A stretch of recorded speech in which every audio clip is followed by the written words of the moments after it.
तामिळनाडूमध्ये अभिनेता थलपती विजय उद्या सकाळी मुख्यमंत्री पदाची शपथ घेणार आहेत।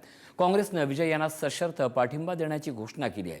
त्यामुळे द्रमुक आणि अण्णा द्रमुक यांना दूर ठेवत विजय तामिळनाडूत सत्ता स्थापन करणार हे आता जवळजवळ निश्चित झालंय।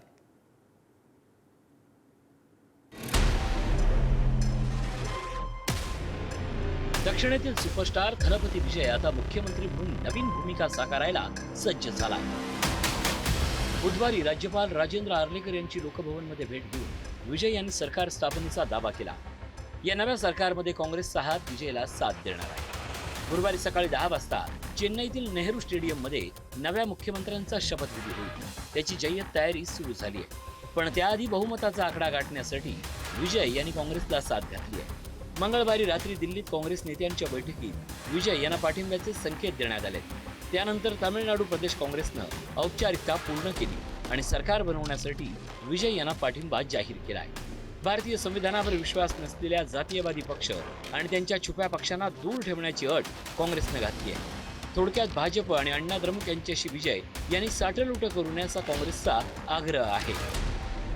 INC is clear that the mandate in Tamil Nadu is for a secular government committed to protecting the constitution in letter and spirit.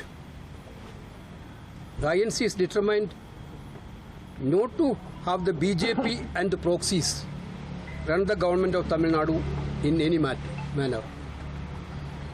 Thiru Vijay has spoken about drawing inspiration from Perum Thalaivar Kamaraj, Rahul Gandhi ji, and General Secretary Organization Venugopal ji, and he thanked all the three leaders for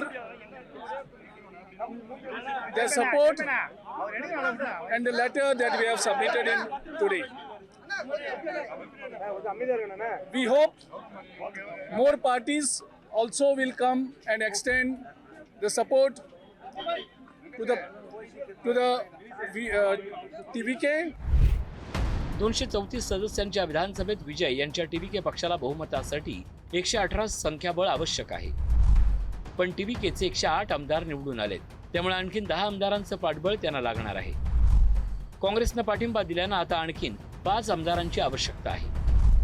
डाव्या पक्षाचे 4 आणि VCKचे 2 आणि DMKच्या 1 आमदारांचा पाठिंबा विजय यांना मिळू शकतो। 2 आमदार असलेल्या इंडियन युनियन मुस्लिम लीगनं DMK आघाडीत राहण्याची घोषणा केली असली तरी विजय यांनी भाजप विरोधाची भूमिका घेतली तर हा पक्ष TVKला पाठिंबा देऊ शकतो असं जाणकारांचा अंदाज आहे। अण्णा द्रमुक विजय यांच्या सरकारला पाठिंबा देईल अशी चर्चा होती, पण विजय यांनी त्यांचं समर्थन मागितलेलं नाही।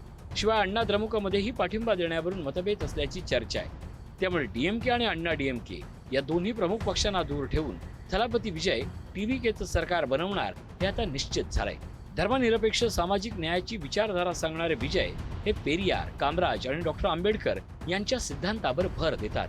त्यामुळे द्रविड अस्मिता आणि तामिळ गौरव याला महत्त्व देऊन काँग्रेसच्या साथीनं तामिळनाडूत राजकारणाचा नवा अध्याय सुरू करतील। ब्युरो रिपोर्ट, पुढारी न्यूज।